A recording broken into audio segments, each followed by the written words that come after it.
Well, hello, good evening to you. Welcome. This is Ghana Tonight. We are live on news up here at Desawe Kanda. I am Alfred Ocansey. Coming up tonight, key candidate in the new Patriotic Party flag bearer race, Alan Kojo Chemanting, pulls out of the November 4 contest, accusing the party of having skewed the Special Delegates Congress in favor of a particular candidate. What does this mean for the party? We'll speak to political analysts and also a member of the Alan Chemanting campaign team that's been giving indication of exactly what's going to be the next step. Stay with us. Also, the Office of Special Prosecutor, in a dramatic turn of events, re-seizes the money found at the home of former Sanitation Minister Cecilia Abinadapa after it was released to her following the High Court's order. The OSP has also refrozen her bank accounts. We have all the details plus some legal analysis. Stay with us here on Ghana Tonight. Also, President Akufo-Addo says his government's efforts in dealing with illegal mining is yielding positive results. He's been addressing the African leaders on the ongoing African Climate Summit in Kenya. But environmental advocates disagree with the president's position on this matter. Say the evidence of illegal mining is still staring us in the face. So they are questioning whether the president is talking about the same Ghana that we are in, that we're seeing the impact of illegal mining. So they'll join us. We have a conversation tonight. As always, let's hear from you. You're an integral part of the show. The hashtag we're using is Ghana Tonight on Facebook and Twitter. Let's get talking.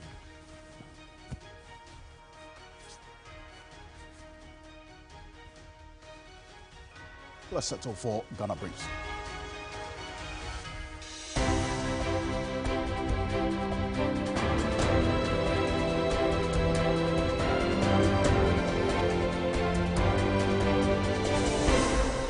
Former Trades and Industry Minister Alan Chemanting has withdrawn from the new Patriotic Party presidential race. In a statement, he cites the process being skewed in favor of one candidate and intimidation of his supporters. The Office of the Special Prosecutor has re-seized monies from Cecilia Dape's residence and refrozen her bank account after returning them and defreezing the account in compliance with earlier court orders. Special Prosecutor Kisie Jabeng, in a statement, noted that the office has only exercised its statutory powers.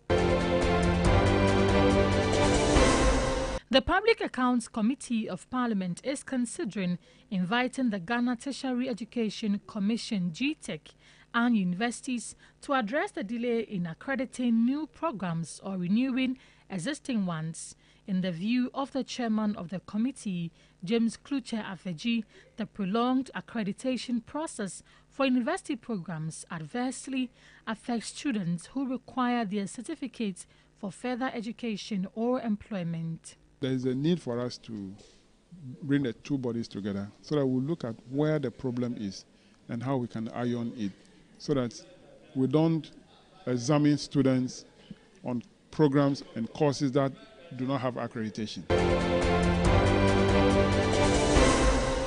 As government struggles to end illegal mining, the paramount chief of Mampong has tasked his colleagues not to allow mining in their areas. Dasibre Osebunsu II cautions even with authorization from the Minerals Commission, he won't allow the mining of gold within his jurisdiction. Some of us paramouncies have been bold and we've stuck our neck and chest out to challenge government-established commissions, Mineral Commission, etc., etc. Far from sounding boastful, I kick them out of my kingdom, that you can't come to Mampong to come and dig any hole, that you want gold. This cancerous galamsey taking place in Ghana, good source of drinking waters, all polluted and gone. Minister of Finance Ken Ofori-Atta has expressed optimism about the country meeting all reviews in order to access the second tranche of the IMF program. Ghana is seeking a $3 billion bailout, of which $600,000 has already been accessed in the first tranche. Ken Ofriatta made this known at the third CEO's breakfast meeting organized by the Ghana Investments Promotion Center in Accra. We have the first review of the IMF this year, and in September the fund will be with us, looking at really the quantitative performance criteria, the indicative targets, and some of the structural benchmarks. I think we've made a lot of progress in all of that, and we expect that when the mission comes, we'll be able to get a staff-level agreement and then be able to go to the board in November.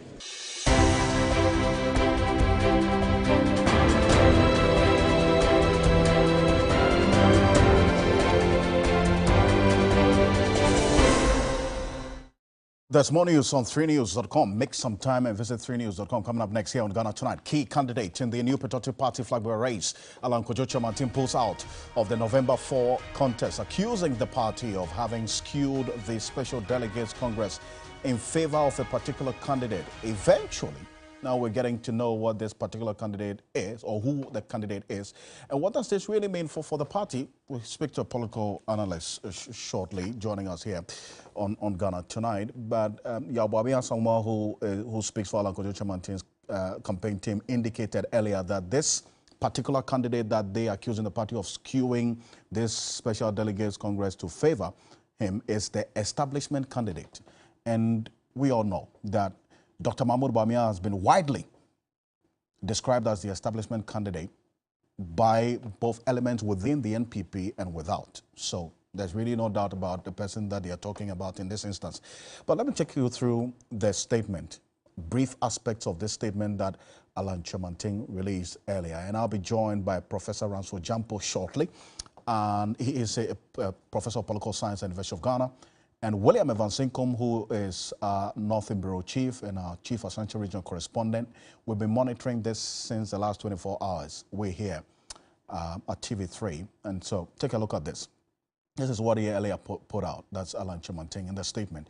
On Sunday, the 27th of August, 2023, I issued a public statement which made reference to the selection and shortlisting of presidential aspirants by the Special Electoral College convened by the NPP on the 26th of August. It goes on to say that after having carefully analyzed the results of the said elections, it is absolutely clear to me from events leading to, during, and after the elections that the Special Delegates Conference was strategically and tactically, take note of these two words, skewed in favor of one particular aspirant.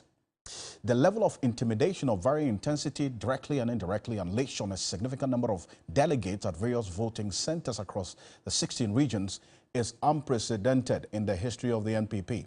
In addition, the fact that my polling agent in the Northeast region, and we're going to show you that shortly, has suffered severe damage to his eyesight, arising from his bold and courageous effort to ensure compliance with the very rules and regulations for the conduct of the elections, as approved by the Presidential Elections Committee, will forever remain a dark spot in the history of the internal elections of the NPP. This incident, that's what happened to the Northeast agent of Alan, and various acts of violence and collusion reported in other voting centers are appalling, unconscionable, and despicable. Says I'm committed to and value the safety of those who work with me and for me, and I always fight for their safety. It goes on and on, essentially saying that, look, he has taken the decision to withdraw from the race, and in the coming days, we will get to know his decision and what he's going to do in Ghana politics. So talking about the NPP. Now, take a look at the Northeast agent of Alan Kyerematen, whom he referred to in this statement, the man who was left with very serious injuries to his right eye. He's still receiving treatment. A week ago, he had to be flown to Accra to get some treatment. Take a look. Alan Kyerematen first visited his Northeast region agent, who was allegedly attacked during the Super Delegates Conference. The flag-bearer aspirant who placed third in the election said he will not countenance any such behavior going forward. What happened to my colleague on Saturday was an act of total indiscipline. and indecent behavior. How do we, as a decent party, going into an election, particularly at the level of superdelegates, superintend such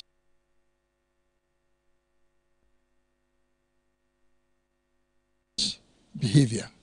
I mean, look, we all joined the MPP because of our commitment to the values of the party. But what is happening clearly shows that this is not what we bargained for by joining the party. I'm not going to tolerate this kind of behavior. It doesn't make sense. His agent, Zakaria Ali, narrated his ordeal. The third person was the regional youth organizer. He voted and displayed his vote. So I confronted him and told him, my brother, that is not the way, the rule of the game. We are told that no one should use a phone to snap when you vote. Secondly, we have been told that no one should vote and display his vote. Oh, when I said it, he picked a plus chair and hit me, so I blocked him this way. Well, so that's Zakaria there, left with very unfortunate situation having to deal with the injury to his eye. Eventually, Richard Nyama, whom you saw in that video as well, is one of the spokespersons for Alan Chemanten's campaign team, said on this show a week ago that the party was yet to reach out to them, even concerning the injury that this agent had to suffer. Yabwabia Samoa spoke earlier, indicating that they are very clear in their minds that the Special Delegates Conference was skewed to favor the establishment candidate, who has been widely described as Dr. Mahmoud Bawumia by some members within the party and without. Take a look. This is not an event. This is a process. And right from the beginning, it's a process that's been fraught with problems. Deliberate skewing, orchestration, and at the end of the day, intimidation, inducements, essentially fear has been at work. And it's all directed at restricting Mr. Chemanten's ability to engage in a fair process. It's only fair that, or he has the courage of his convictions to step up and say, if this is the way it's going, I'm afraid I have to step out. And in doing so, he's assured his supporters, numerous supporters, well-wishers, stakeholders who have high expectations of him, that these expectations will be realized given the process, because the process is such that it will not throw up willingly a person that's on the heart of the party. And therefore, there's no point in him continuing. But so that's Yabwabia Samoa there. Now you understand some of the concerns. And for those of you who are seeing this incident that happened to his Northeast, that's agent for the first time, this is it. Professor Ransford Jampo is a professor of political science at the University of Ghana, Legon, and then also William Evans Inkom is a Northern Bureau Chief, is joining us. Gentlemen, good evening. Thank you very much for joining us here on Ghana Tonight. I'll start off with you, William. We picked this information about 24 hours ago. It's about yesterday, around this same time, that Alan Chemanten was going to withdraw from the race. Is it not? Absolutely, it was. And of course, he was also in the Ashanti region to consult with a number of people here, in as much as he did not win or garnered the expected votes during the 26th August Special Delegate Congress. It doesn't also negate the fact that he still has a number of people who also support him. For instance, if you're talking about the leadership of the party, then you're talking about the former Ashanti Regional Minister, and of course, Minister for Chieftaincy and Religious Affairs, S.K. Boafo, was one of those people who was in his camp. I mean, you're talking about some of the founding fathers of the NPP in the Ashanti region. A sizable number of them were with him when he was embarking on a campaign trail as far as the Ashanti region was concerned, ahead of the August 26th Special Delegate Congress. So he was here to consult with them before this particular statement came out. And we understand that also to and others were robbed at a point. Is this information that you have?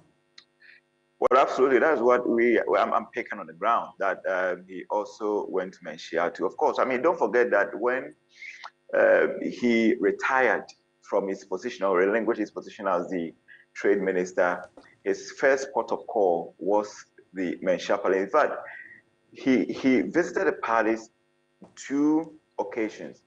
One, right after he relinquishing his position as the trade minister, he came to see Otumfuo, but it wasn't official, informing Otumfuo about the decision to contest. But he gave him a subtle information that he has his eyes on the ball, even though he came to Menchia with some investors whom he introduced to Otumfuo just some few days after relinquishing his position as the trade and industry minister.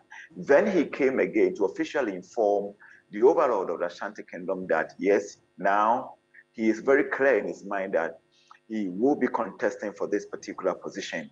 And when Otumfuo was blessing him, there were 2 significant things that Otumfuo said that, and I will say it in Twi and then do the translation. To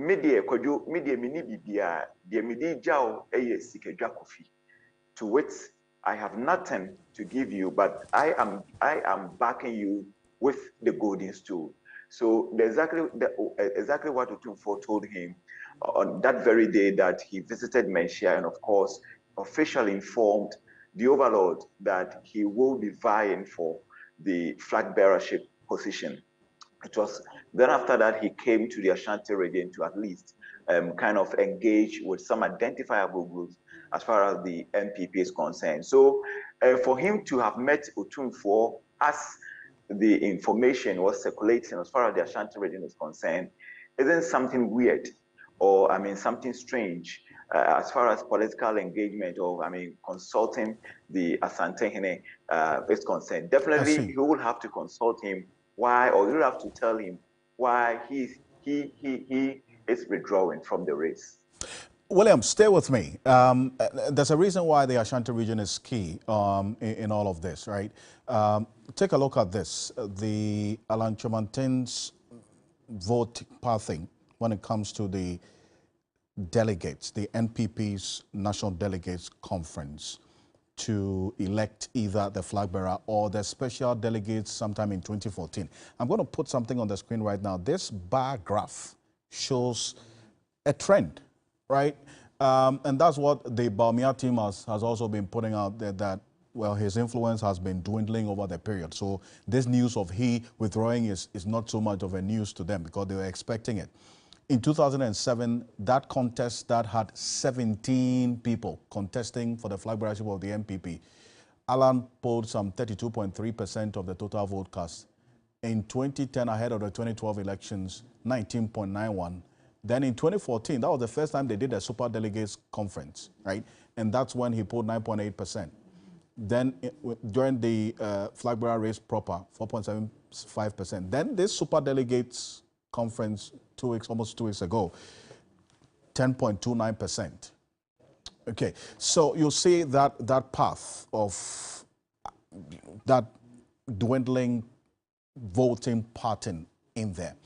But then if you look at the Ashanti region as well, where you are, and which has been described as the stronghold of Alan Chomantin, what happened in the super delegates conference? Let's take a look at this. What happened in the Ashanti region? And Evans, I'm going to find out from you how the people in the Ashanti region have been reacting to this. This is the results that from the region during the Super Delegates Conference. Bawumia 97, Alan 10, Kennedy Japan 6. And Alan Chomantin, in a statement, makes reference to some machinations that led to even his stronghold suffering some impact as well. How are the people in the region reacting to this, considering that this place has been described as Alan Chomantin's stronghold? Well, so, I mean, even right or prior to the 26th August Special Delegate Congress, there were some chorus of indignation among a section of his supporters saying that this whole thing is being skewed. So I quite remember during the campaign trail, when I was following Alan Chomantin, of course, also to establish that I also followed Dr. Mahmoud Bawumia throughout. So when I was on the Alan Kwadwo Martin campaign, consistently they were saying that, well, the Special Delegate Congress is not something that they are focusing on. They know that they may not be popular as far as that electoral college was concerned, but they only need that leeway, they only need that passage to be part of the November 4 General Delegate Congress, which of course will have some excess of 200,000 delegates voting in that particular exercise. And that is where they believe that their strength lies. Right. So they were never interested. I mean, from several conversations that I had with some of the followers of Alan Kwadwo Martin, they were never interested in the special delegate. Nonetheless, they were also not expecting to be fed. They felt that, well, Dr. Mahmoud Bawumia would definitely lead in that race. They are likely to occupy the second position. So the third position came as a shock to them. I see. And William, stay with me. Let me go on to Professor Ransford Jampo. I think that the Zoom of Professor Jampo is stable now. Professor Jampo, thank you so much for joining us here on Ghana Tonight. Now, this is the Dr. Bawumia's campaign team narrative about this announcement of Alan Kyerematen pulling out of the race, that they were expecting it. It was expected because of how things played out in the Special Delegates Congress. Did this come to you as a surprise as well, from where you sit? Well, earlier on, I'm sure you may have interviewed me, or I may have hinted or warned in one of your programs on key points that if the grounds upon which the battle was going to be fought was not even, and if people are perceived to have, people who are expected to be independent arbiters are seen to have taken sides, then it could spell doom for the party, because it was going to be likely that some of the aspirants may pull out of the race. I said that we didn't hear the kinds of things that went on in the superdelegates election. All that we heard was that one man who was a supporter or an agent of Alan Kyerematen was severely beaten to the point that it affected one of his eyes. That's all we heard. But if you look at the content of the letter that Alan Kyerematen wrote, which is in the public domain, it speaks to a certain diabolic intimidation mechanisms that got instituted. And so for him, it scared so many people who would have voted for him from voting for him and all that. And if you go through elections with that kind of intimidatory machinery, you do not create a level playing field. He mentioned the kind of utterances by some top echelons of the party before, during, and after the superdelegates elections. And you recall that I'd always also warned that a certain segment of the echelons of the party were oftentimes caught insinuating in a particular manner that gave them out as having taken sides, and these things were not helpful. They could feed into the threat that it is that whoever finds the grounds or the field uneven may likely want to go his separate way. And so, if today we are being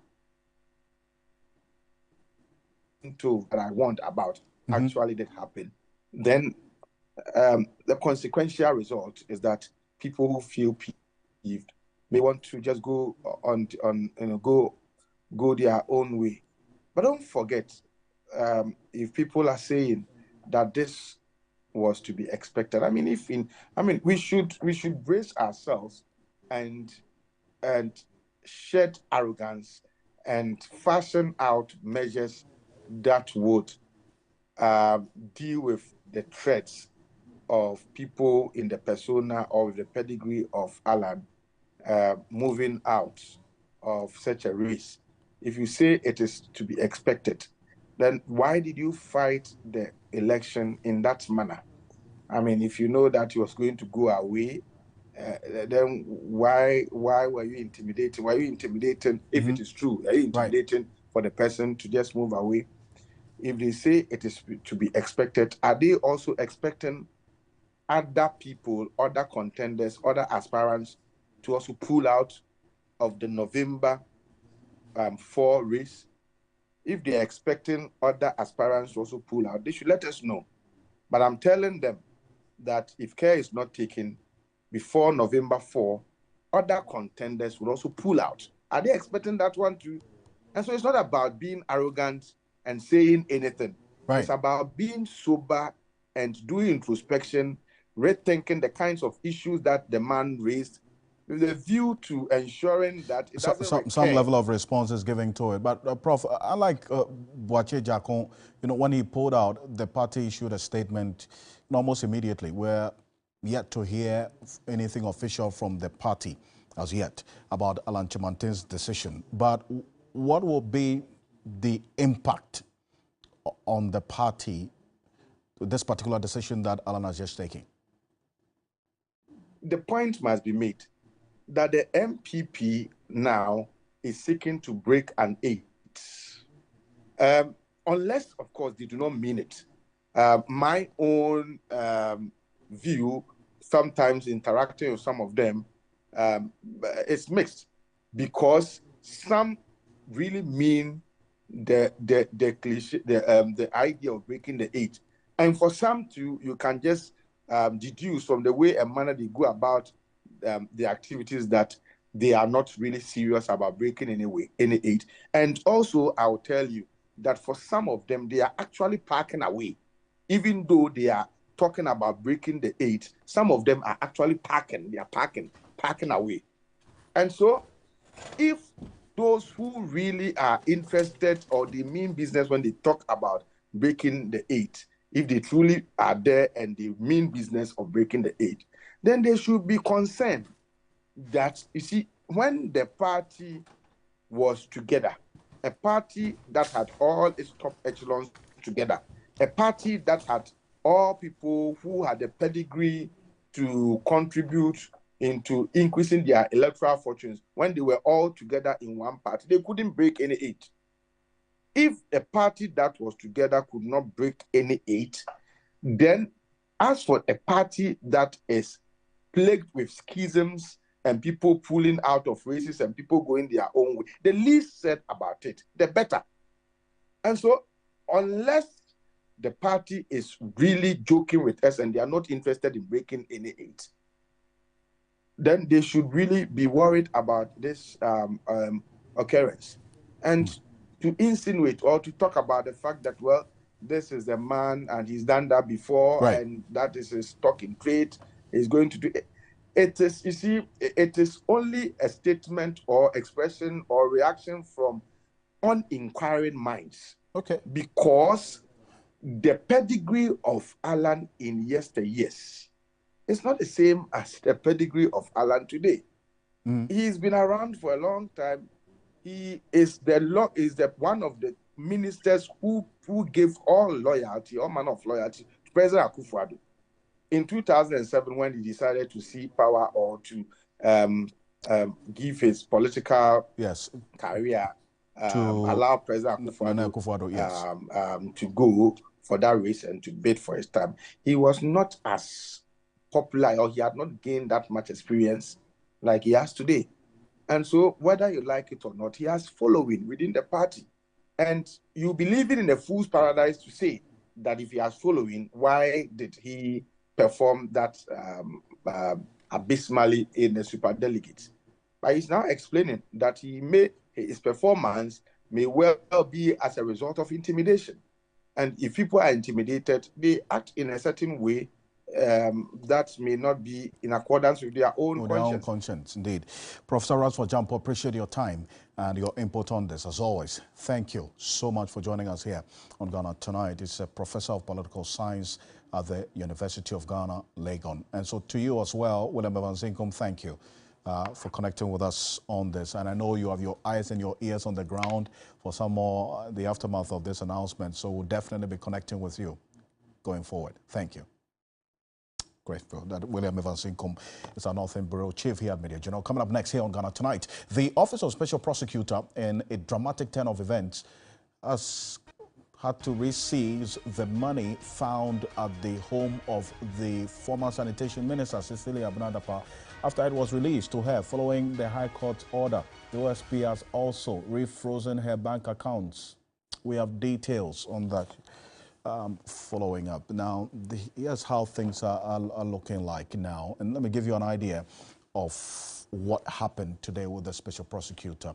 He has gone to re-seize the monies from Cecilia Adapa's residence. You know that over $570,000 and over 2 million cedis that the OSP found at the Abelempe residence of Cecilia Abinadapa.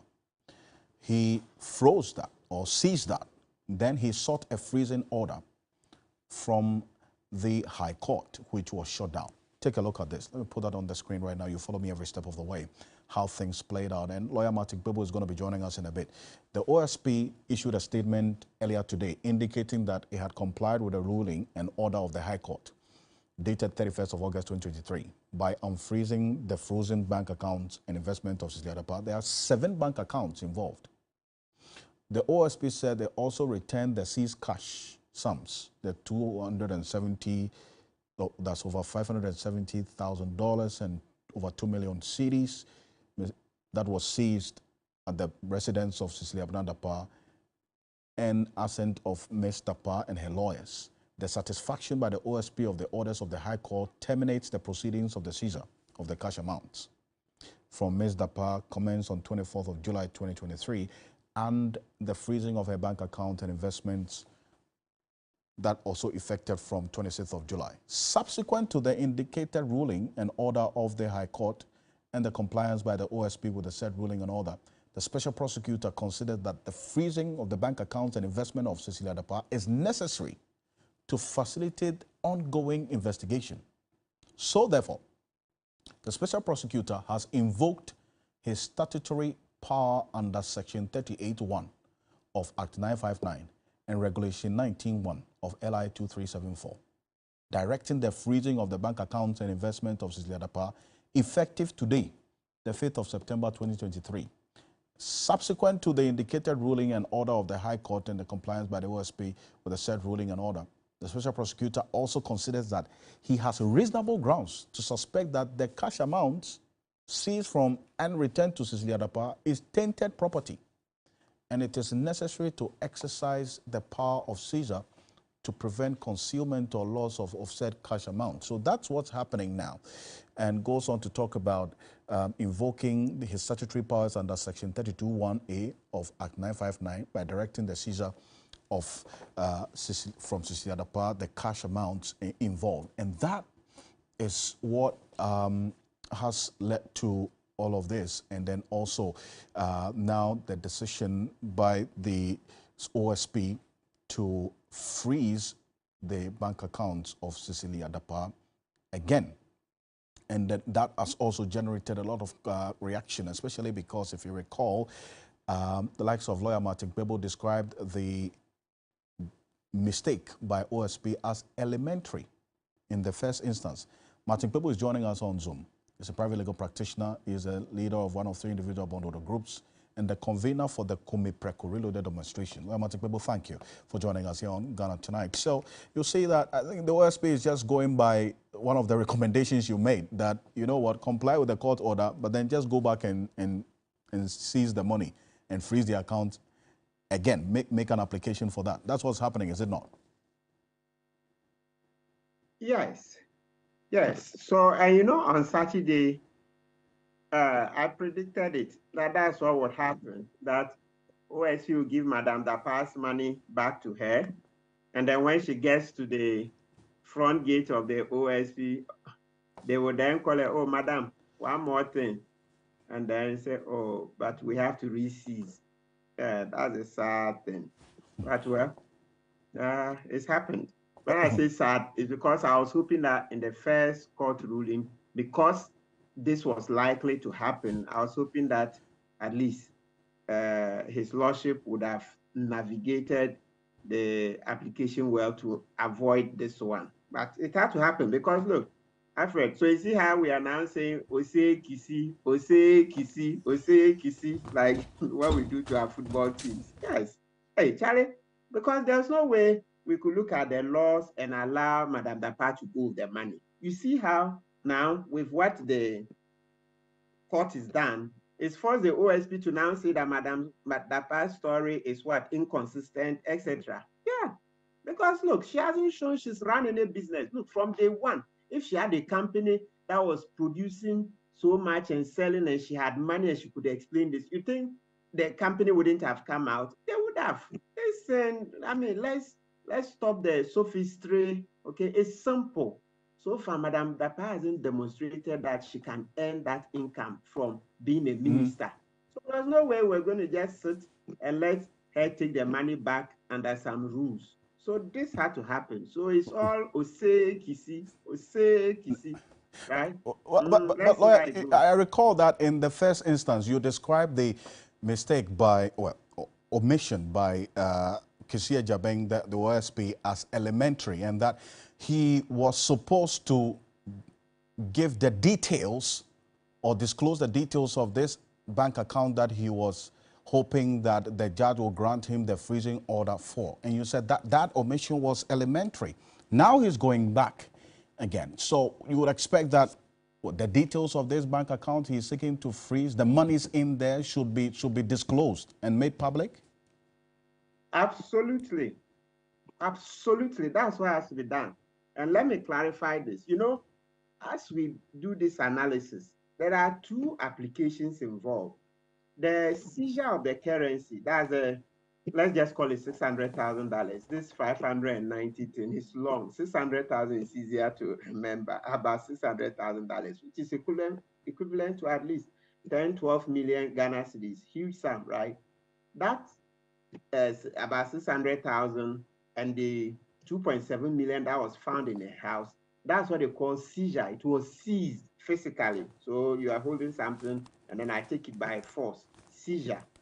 So that one falls under Section 32 of the Office of Special Prosecutor Act, the Act 959. So that's the one that for this in the analysis we did, we're thinking that the judge could have saved the situation because that's where the OSP was thrown out. Kisi was thrown out because it didn't go within 7 days after seizing the money. That's the rule. If you seize anything physically, go within 7 days. And that's what we're saying that, look, there are 1,001 timelines in the court rules, in things we do in court, that if you don't obey the timeline, it doesn't hurt. So we're hoping that His Lordship Justice Chum would have used one to save the situation. It didn't happen. The one I talked about, the elementary mistake, was the freezing of the account. And that's where Justice Chum cannot be faulted because that place there, Mr. Kisi Jabin didn't disclose the details he has about the account because he got some information. That's how come he got to know the account, etc. But he didn't release all.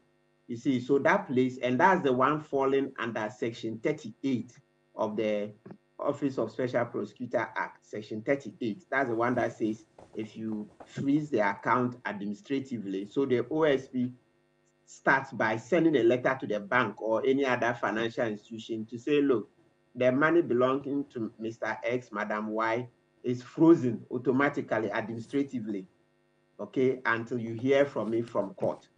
So that one, you have 14 days. And then that means that within the 14 days, go to court for an order to continue beyond 14. So that's the one that when he went to court, he didn't give enough details and he didn't tell the court enough things about the way Madame Dapa has no defense to this case. I see it. Yeah. So that is the one we are hoping that this time he'll give further details for the judge to see that this is a very serious case, because from what we are hearing in one of the accounts, the volume of transactions is about $5 million. Yes, Mr. Ocansey, you heard me right. $5 million, not the last balance, volume of transactions. So today, maybe $1 is paid in today, tomorrow, $25, then 2 weeks later, $200,000, so etc., etc. And when you add, you get a total figure of $5 million over a period, okay, that she was in office and very relevant to the investigation. Then this $5 million, if you multiply by 12, I think we are getting about 5 times 12. Is that 60? Yes. That's 60. So, that's 60. Yeah, so 60 million Ghana, right? Yes. And then you come to the CD account, that one to the volume of transactions we hear is 48 million Ghana. What work did Madame Dapa do to earn such income? What work? And you think that if she had done any work since July and in well over a month, she can't explain. If you're doing legitimate business, running a legitimate company, selling products, rendering services, by now, even the workers, even assuming management didn't want to talk, workers would have whispered to their friends, and their friends would have brought it to social media that, hey, Madame Dapa, you are joking with, hey, she's owner of this business and that business. By all means, something would have leaked. As long as there are workers there, once they find that they are patrons, businesses, that's the very business they earn a living from, is being threatened. Sure, they would have unilaterally taken actions to come to the public that come and see what we do, X, Y, Z, but you see nobody. I see her initial attempt to say the $1 million that was found in her home belongs to a deceased brother, unraveled. It totally unraveled. You see how the deceased brother's widow got a lawyer Kusi. They were about to sue, and so Madame Dapa get her share of the money. Yeah, so you see that she beat a retreat. That tells you that Charlie, it's hot. It's hot. It's really, really hot for her. We'll see how things play out in the coming days. It's very interesting days to watch ahead of us, and I really do appreciate your input as always, and staying up to join us, Lawyer Martin Pebo. Thank you. Thank you so much. You're welcome. Is private legal practitioner, is also the convener for the Kumipeko demonstration. He's been following this Cecilia Dapa OSP case for quite a while and has some extensive knowledge on it. But coming up next here on Ghana Tonight, President Akufo-Addo says his government's efforts in dealing with illegal mining is yielding positive results. He was addressing African leaders at the ongoing Africa Climate Summit in Kenya. But some environmental advocates disagree with the president. We'll tell you why. Stay with us after this quick break. We'll be back shortly.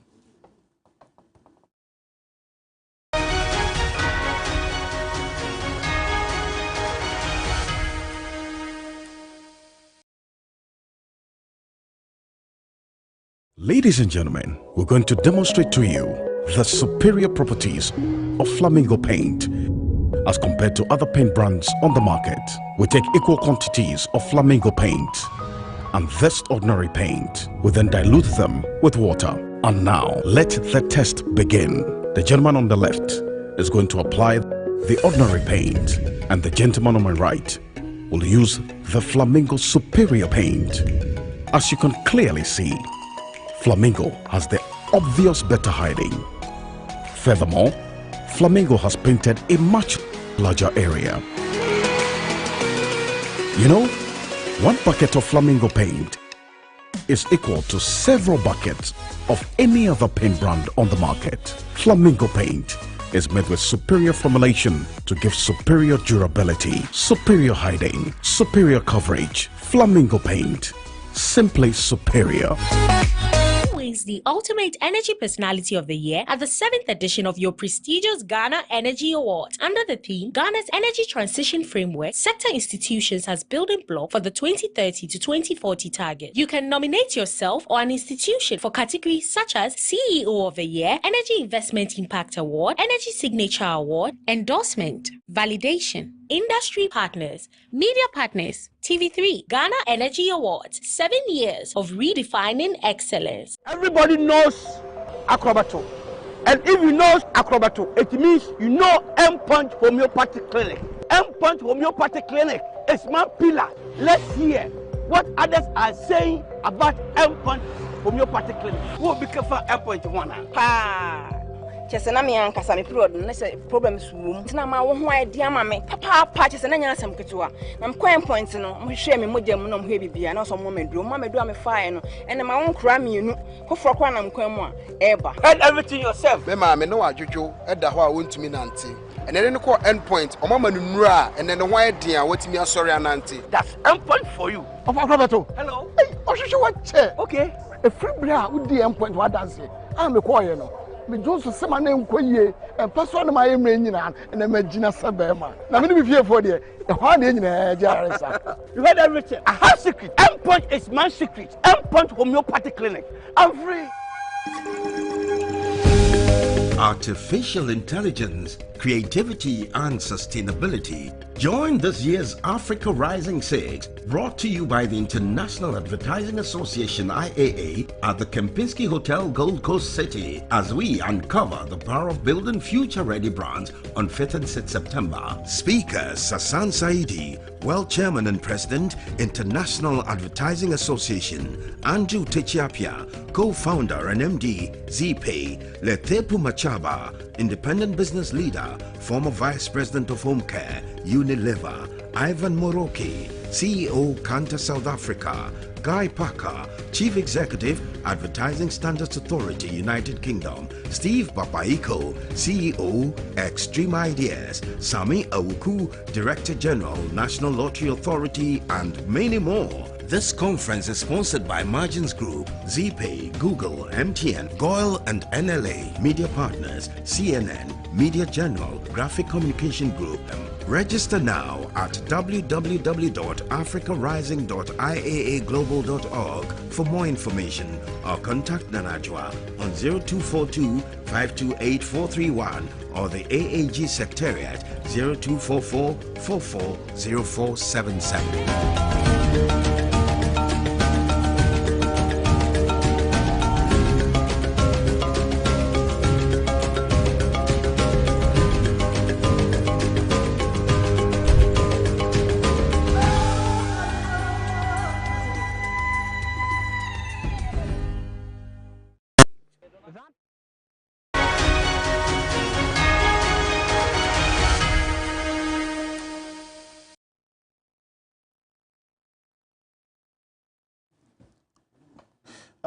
Welcome back. This is Ghana Tonight. Now, President Akufo-Addo says government's efforts in dealing with illegal mining, popularly known as galamsey, is yielding positive results. Large tracts of Ghana's vegetation continue to suffer with water bodies polluted, resulting in, among many things, an increase in water tariffs, as we've seen, aimed at helping the Ghana Water Company treat the water. But he was addressing the gathering of African leaders at the ongoing Africa Climate Summit in Kenya, Nairobi. However, the president said the ban on illegal mining and flagship projects like One Village, One Dam is contributing to the fight against climate change. Take a look. Streamline access to international climate finance to complement national funding. I believe this forum will throw more light on practical ways to mobilize financial resources to support the implementation of national climate actions, especially how we can guarantee a different future from the past and ensure that the commitments of the developed world towards climate finance, which have not been met in the past, will be met in the future. Excellencies, it is obvious that we have to act swiftly and decisively to mitigate these effects and ensure a sustainable future for generations to come. The impact of climate change, as we know, is not limited to the African continent alone. It is a global issue that affects all of us. Thus, addressing climate change in Africa, as President Ruto so forcefully articulated, is a moral and strategic necessity for global climate action. That's President Akufo-Addo there. Awula Sewa is co-founder of Eco-Conscious Citizens. She's an environmentalist joining us on Zoom. Shortly, we'll cross over live to Nairobi, where my colleague Eric Mauna-Agbeta is also connecting with us to give us a roundup of what this summit has been doing, especially with the Ghanaian perspective in there. But I will thank you for joining us here on Ghana Tonight. So this is the president saying that the fight against illegal mining is yielding positive results. Is it a true reflection of the situation on the ground from what you're seeing? Certainly, from where we are coming from, that is the exact opposite. The illegal miners seem to have invaded our forest reserves. Communities are being terrorized. Our forests are being pillaged. We all saw the documentary, Forest Under Siege. So I really do not understand which country the president is referring to. It cannot be Ghana. The Republic of Ghana, really. If you can reposition for me, I will have got you phrasing a bit. It's a president. And so, yes, he's talking about Ghana, just to put it on record. So if he was speaking about the situation in Ghana, what is he being told? And what is he seeing that it's informing his position that the fight is improving, that we are not seeing? Well, it's as I said, he's certainly not referring to Ghana because the president knows. The president is very much aware that there's no real fight going on against illegal mining. The illegal miners have taken over various communities. Just a few days ago, 3 young people were shot by agents of Chinese illegal miners in the northwestern region.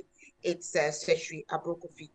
1 was killed, 2 are in hospital. These young men were honestly putting their lives on the line to try and stop illegal mining.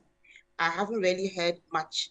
We are now told that the perpetrator, the one who pulled the trigger, is in police custody. But initially, it's rather the brother of the deceased, believe it or not, who was arrested. So we can see what is happening, murders taking place, our forests disappearing, brilliant documentaries, and I really need to thank the press for highlighting these issues. So for the president to make these comments in Kenya, it's really, I can't find the words. He's our president and we need to talk about him respectfully. But if anybody else had made this statement, I would have said this is an outright lie. But we are referring to our president and we have to be respectful. Okay, so, but well, it's either he's telling the truth or otherwise. So if what he's saying is not a reflection of the reality of the situation on the ground, then what else can it be? It's certainly not the case. It's certainly not the case. I think every Ghanaian would confirm that the illegal mining is going on blatantly. The community mining is, in some respects, a legalization of illegal mining. That's why we've asked for a pause on community mining. If we really want to win the fight, we need to be serious about it. We need to look at Professor Frimpong Boateng's report. What has been the outcome? What has been the outcome? Akonta mining, destroying parts of the Tano Nimiri Forest Reserve. Has there been any accountability? How can we be winning any war when people do what they like, destroy our forests, and there's absolutely no accountability? Well, see, but I want to understand this. We've seen this a number of times where the president or the Minister of Lands and Natural Resources would go to an international program, a summit, conference, and they'll go and say the same things. This is not the first time we've heard this, that the fight against illegal mining is going well, our forests are being protected, and so on. Is it that the international community or the audience at these summits outside of Ghana don't have a way of verifying what they are told about the state of forests and illegal mining in countries? Challenge these statements. It's unfortunate that there was no independent person there to say that actually this is not the reality. These are videos of what is actually taking place. And I'm sure the audience knows that what he was saying does not reflect the facts. And maybe we need to be more vocal about publicly challenging these statements, because it would seem that we are mocking Ghanaians. And that is what our survey has shown, that Ghanaians feel they are being laughed at, they are being mocked by the president, because you cannot make these statements when you know that they are not reflecting the true situation. Either you don't care, and if you don't know what is happening, then how can you put your presidency on the line when the situation is worse than it was when you said you are putting the presidency on the line and no serious action is being taken? I keep on saying that well-placed persons are involved in the illegal mining, and that is why Professor Boateng's report sat on somebody's desk for 2 years. We are asking for a public inquiry so that it's transparent and the true facts come out and the perpetrators are prosecuted and jailed. That is the only way that we will stop illegal mining. But we're not going to win the war. We can have fantasies and saying we're winning the war, but we know that it's a clear and truth. That is not the situation on the ground. Aula, thank you. We just need to watch the documentary. Indeed. Our forest under siege. That's right. Aula, thank you so much for joining us, an environmentalist and also one of the co-founders of Eco-Conscious Ghana. And let's cross over to Nairobi now. My colleague Eric Mayonaibeta, who is covering this Africa Climate Summit for us here at Media General, joining us. Eric, thank you for staying up. I understand it's around 2 a.m. in Nairobi where you are. What's the summit's so far impact with respect to the Ghanaian perspective? What has it been so far since the summit started?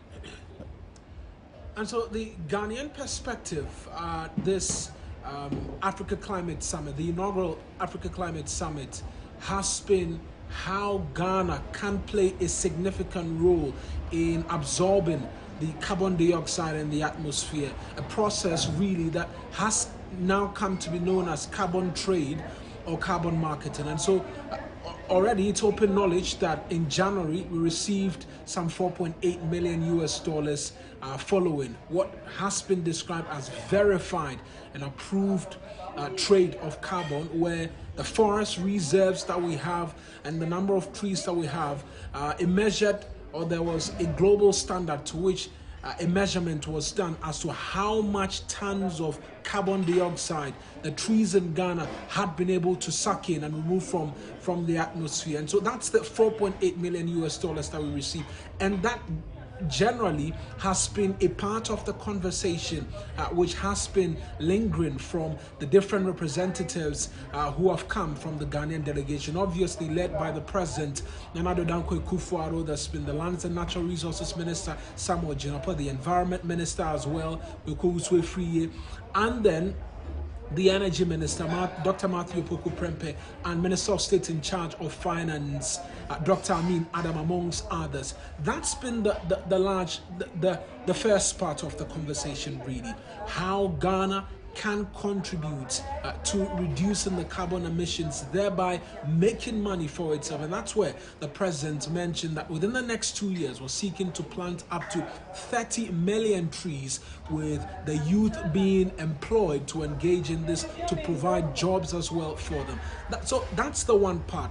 The second leg really has been one that feeds into the general conversation in the lead up to this summit and all throughout the summit as well, having to do with creating a level playing field in the global financial markets. With the general consensus and the belief is that Africa has a lot of natural resources that has not been recognized in terms of our GDP as a continent. It provides trillions of dollars worth of investment and even contributions to the GDP of the continent, which could become significant in terms of the entire conversation, debt to GDP ratio and the likes. We in Ghana have suffered that bit where we were forced to run to the IMF. The IMF said our debts were unsustainable. As such, we had to renegotiate a number of our debt with people suffering cuts, which has contributed as well to the 55 billion cedis loss as posted by the central bank. And so